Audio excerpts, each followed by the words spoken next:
Now, I'm always trying to keep a beat on the music industry. I'm always looking at things like power players, executives, artists, new technology. I'm looking at everything. I'm trying to see where the changes are going so I can know how to adjust, and I can let you all know what you need to do to prepare yourselves. Now, I've been looking at a streaming company in particular, and this company is Spotify. It gives me a chance to put on my conspiratorial hat because I think that this company is not only stealing from artists or taking advantage of artists, but something else is going on, and I want to show you what I'm talking about. Now, everybody knows the recent changes that Spotify has made to the royalties, saying that you have to have 1,000 streams just to get royalties, yada, yada, yada. But they're saying that they made those changes as of April. They told everybody about it in November, and they said the issue is artificial streaming, fake streams, right? The problem that I have with that is that understanding that all platforms and major websites and major companies that are internet-based have gone through streams and still have to deal with fake streams and bots. Like, you could look at YouTube, you could look at Facebook, you look at MySpace, you could look at Instagram and TikTok. All of them have to deal with fake views, fake bots, fake plays. All of these are people who algorithmically try to figure out a system and beat the system, whether it be views to be able to get more or just to try to take advantage of a system in some kind of way. We see it in the sneaker market. We're seeing it in all markets dealing with the internet. If even in ticket sales, have you ever noticed when you try to buy, you're waiting on a concert and you try to buy a ticket, and as soon as it opens, everything is already sold out? Those are bots. Spotify is saying that we're finally going to do something about the fake streams. But if you're an 8 or a 6-year-old company and this hasn't been a major concern from you from the beginning, then why are you doing it now? And why are you notifying to the world that's what you're trying to do, which makes me believe that this is not really the thing that's going on, why you're enacting these changes. And the reason why I'm saying that is I put up 2 articles. My first article was about how one of the co-founders is cashing out $85 million, and he's not the only person. And he's cashing out on the eve of them not paying the royalties to the tune of $150 million to songwriters and publishers. Because I don't know if you guys know this, but there's an organization called the MLC designed to police streamers, but we'll get into that later. So let's go over the article. It says the streaming service share price shot up around 14% on the New York Stock Exchange Tuesday in response to the news that it had achieved its second consecutive quarter of profits this year, beating its own Q2 guidance for Premier subscribers, gross margin, and operating income. Remember that term, that it's beating its own Q2 guidance for Premier subscribers. Remember that. We're going to come back to that. Spotify's shares continued on the rise on Wednesday before dipping a little bit on Thursday.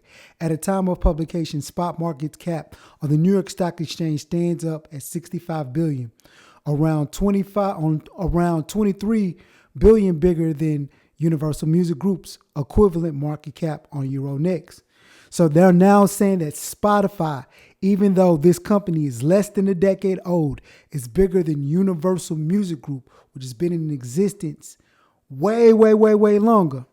But we have this executive, Martin L., who's selling $255,000 worth of stock. Now, why is he doing this? Remember this, the Q2 guidance for Premier subscribers.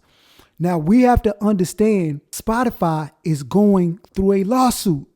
Let me pull it up. It says that the MLC sued Spotify for bundling, cutting royalty rates for publishers and songwriters.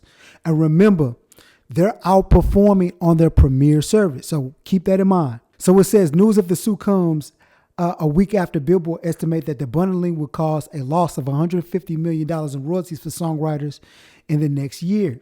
The MLC, the Mechanical Licensing Collective, has filed a lawsuit against Spotify, calling the way the streamers reclassify its premium, duo, and family plan as bundles, and started paying a discounted royalty rate to publishers and songwriters improper. Because remember, they pay portions of their mechanical license to the MLC, and the MLC pays its creative. That's us, our music publishers and the songwriters. The financial consequences are enormous for songwriters and music publishers, the MLC writes in the complaints. News of the lawsuit arrived just a week after Billboard published its estimate that the publishers and the songwriters will earn about $150 million less in U.S. mechanicals and in the next year compared to what they would have been owed had the service not been bundled, right? So remember, we have an executive cashing out because it beat its own Q2 guidance for Premier service subscribers, gross margins, and operating incomes. They exceeded expectations, but it gets better than that, because if we look at this article here and we go down, how did they do that? And why are these executives jumping off board? If we go down in the article a little bit, we'll begin to look. And now I don't want to take up too much time in the video, but it says that Spotify slashed around 17% of its global workforce, or 1,500 jobs, in a round of layoffs in December 23, right? Totaling the number of employee cuts from its worldwide payroll to 2,300 in the calendar year of 2023. So these executives, or the people who sat on the board, this is me being conspiratorial, knew that they wanted to make the company look profitable so they could get out at decent prices. Because remember, he cashed out now. He didn't cash out when the stock price was around $60. You got out in December 23 when the stock started to go up. As a matter of fact, you cashed out around July. So we look at the July stock at damn near all-time highs. Isn't that a coincidence? But the story gets deeper than that, because at the end of the day, we have to understand what the company did to make itself look profitable enough to get to that point. If they're saying that they're wanting to combat the fake streams,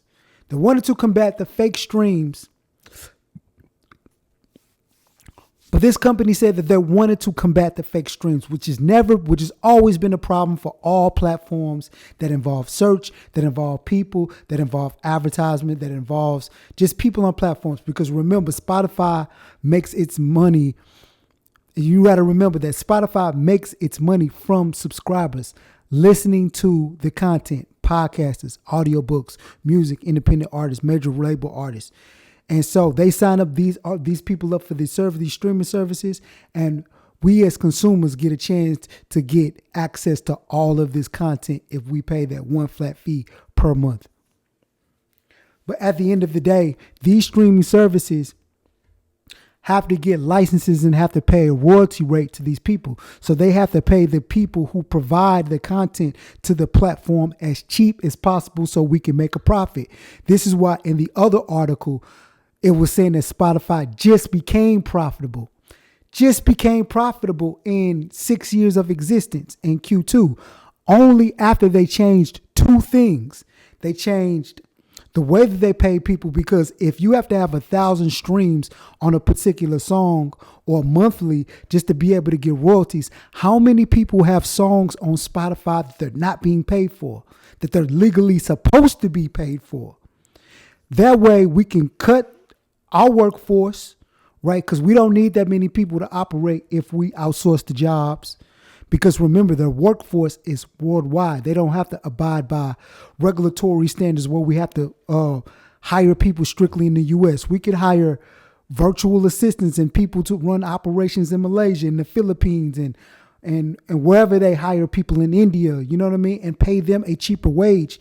They're not responsible for payroll tax or insurance or Social Security or Medicaid, things that are regulatory to this country. And we can increase the bottom line. So we can cut the workforce, especially over here in the United States. We can outsource jobs. And then what we can do is we can decrease the number that we pay to content creators and say that we're combating fake streams. And this is important because most artists who contribute to Spotify are independent artists by far. They're independent artists. And they're independent artists that can't afford to take their music off of these streaming platforms because they need the exposure. They need the exposure. They understand that they have to be on streaming platforms to be heard. So Spotify, and this is me being conspiratorial, knowing that these people can't leave or don't. Now, here is my conspiracy theory. Spotify knows that most of its content creators or musicians don't get 1,000 streams on the music monthly. They know that they use Spotify as a means to get heard and seen and can't leave. Or it's hard to go to somewhere else because if creators are spending most of the time and their energy and their money trying to create, they don't have the time to look at the new technology and where they're, or to build infrastructure enough to be able to get people to go somewhere else other than where they are. Because remember, there's 290 to 300 million users on Spotify, and it's only going to grow because people are just going to get more and more phones. People who don't have exposure to, these platforms in third world countries and undeveloped countries are going to have phones. So they know that Spotify is going to grow. They know that it's going to grow. So at the end of the day, Spotify has these creators by the balls. And they also understand that they have labels by the balls too. Because if you've seen the recent layoffs that labels all over the place, and like Atlantic last year just laid off 50 people. Most of the labels' revenue is coming from streamings because labels had to invest heavy in tech companies and streaming sites just to survive. Streaming companies like Spotify don't need artists like labels need artists. Labels are artist dependent. Platforms like streaming platforms like Spotify, Pandora, Apple Music are more diversified because that not only do they have music, they have podcasters that they've done big deals with. They have people who've created audiobooks. They have major artists and they have the independent artists. They're bigger than the music labels. They don't need the labels. So if you have big executives selling off stocks just to get out of the companies, the labels can't do what they do that the labels can't sell because they can't relinquish power. Because if they cash out and it grows and we need all of our artists to be on streaming platforms and we make all of our revenue off of streaming platforms, we can't leave. And this is the business side of me thinking. So we will look at more articles, right? And this is the other co-founder, right? Daniel Ek, who's cashed out almost $500 million in Spotify stocks. This is a person that's probably never, ever even made a song, never been in the studio, right? I can't say that. This is me. That's just me, saying something, but this doesn't look like a musician to me. This doesn't look like somebody who's creative. It's been some week for Daniel Ek. Yesterday, April 23rd, Spotify shares jumped over 11%. And remember, he cashed out again. And this article was written April 24th. When did those changes happen for Spotify? Updated as of April 1st, 2024.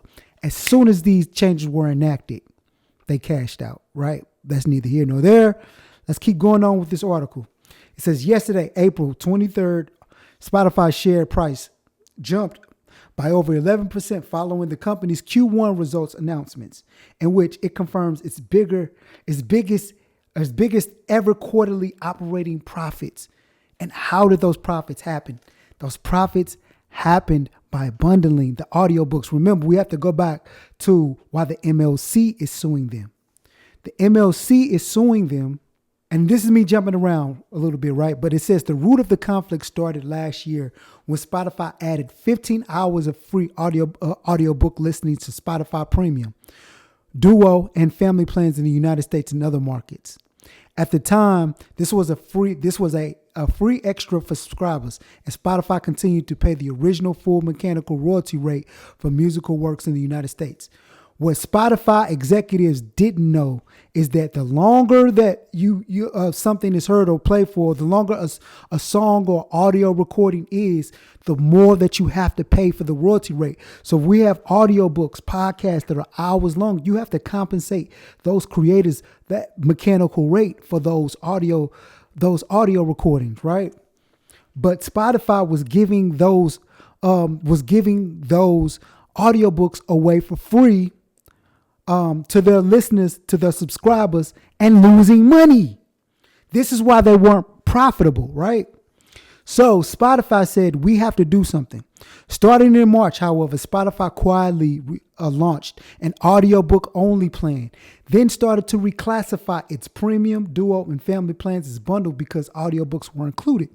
According to the Phonorecords agreement, Phonorecords, I think this is 4 or 5, the agreement that dictates United States mechanical royalty rates for 2023, 2027, bundles of multiple products are inherently different types of subscriptions and thus use a different lower royalty rates, given that multiple offerings must be paid for from the same subscription price. So essentially what they tried to do is try to bundle and then pay a lower royalty rate.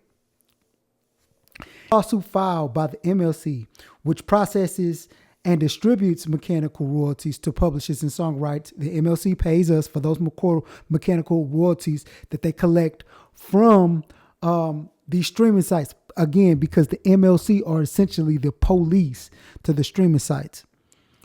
Mechanical royalties to publishers and songwriters in the United States. The organization argues premium is exactly the same service. Because remember, they were paying a higher royalty rate when they were giving the audiobooks away for free. So it says, the organization argues premium is exactly the same service as it was previous. Prior to March 1, Spotify paid mechanical royalties on the entirety of the premium revenues, subject to certain specific reductions identified in Section 115. Despite the fact that premium subscribers also had access to the same number of hours of audiobooks as audio access subscribers now have, the lawsuit read.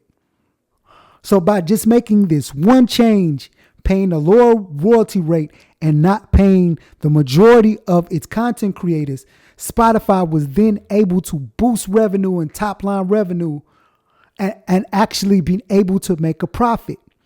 All the while cutting its workforce, looking super attractive and getting a bump in the numbers. This is when the CEOs, the VPs, the people who sit on the board decided to sell their shares. And it gets weirder than this. A few months ago, the MLC also sued Pandora, another streaming service that collects mechanical royalties from the United States, for what it's saying is a failure to properly pay streaming royalties. The lawsuit is ongoing. This is why the MLC was created, because publishers and creators were complaining that these streaming sites were not transparent about royalty rates and were underpaying creatives, right? MLC and the Digital Licensees Coordinators, the DLC, the organization intended to represent the majority interest of digital music providers affected by the blanket license set up by the Music Modernization Act, are also currently in the process of their first 5-year checkup called the redesignation process to ensure both are effectively fulfilling their duties. This routine 5-year check conducted by the United States Copyright Office allows 2 organizations to self-report on their progress and give key stakeholders, including the digital media organizations, DEMA, the opportunity to speak to the strengths and weaknesses of the organizations. But it gets weird, right? Because this organization that essentially pays the MLC is paid for by companies like Spotify, Pandora, Apple Music, Amazon Music. So basically it's like this company is paying taxes to fund the MLC, to police it and sue it. It doesn't make any sense. And it'll tell you that in the next part of this article, right? The MLC's operational costs are paid for by DEMA's members, including Spotify, Pandora, Apple Music, Amazon Music, and more, as set forth by the Music Modernization Act, which was enacted during the Trump presidency, right? In a blog post in March, DEMA's CEO President Graham Davies pointed out that the MLC is suing one of its licensees, Pandora, that pays its cost. The NMPA replies to this post by defending the MLC, saying that streamers do not want what's in its best interest of music publishers or songwriters, calling Dima's new strategy an effort by the world's largest digital companies to leverage their power to pay less. It's getting a little long and we're going to have to make a part 2, but I just wanted to give insight on how streaming companies and how the business really acts, right? And what we need to do to position ourselves to be able to put ourselves in a position of power, because as the economy worsens, you see companies like these streaming companies boost and steal from creators to boost top line revenues, to essentially run off and steal our money. Because to be able for one CEO to cash out almost $100 million and the other one cash out almost $500 million, and all these executives cash out tens and tens of millions of dollars, yet they've never made a song. They just only created a platform. That we have to be able to put our energies together to understand what's in the best interest of us, because these people are only willing to act in only the best interest of themselves. You feel me? So we have to do something about this. But what do you think? Again, this is me trying to tie in the story together. I've been studying this for about a week, trying to figure out what's going on, right? So in the comment section, if you have any more evidence as to what Spotify is doing, about the royalty rates, about the lawsuit, about all the things that affect us as creators, what things do you think that Spotify is doing to hide itself or hide his hand? Like, what do you think that we should do about it? Put it down in the comments below. But it's your boy Federo. This is part 1. We're definitely going to come back with part 2, because we have to understand this thing in its entirety. And as I investigate this, I'm going to update you all, and I'm going to come up with a strategy of what we need to do to combat this so we can make the most money possible as creatives. Because we can't let people come in like these CEOs and these people who've probably never spent their life doing music to come in and dominate our industry. We have to do something about it. So it's your boy Federo. Thank you for listening. Write in the comment section what we need to do. Let's go.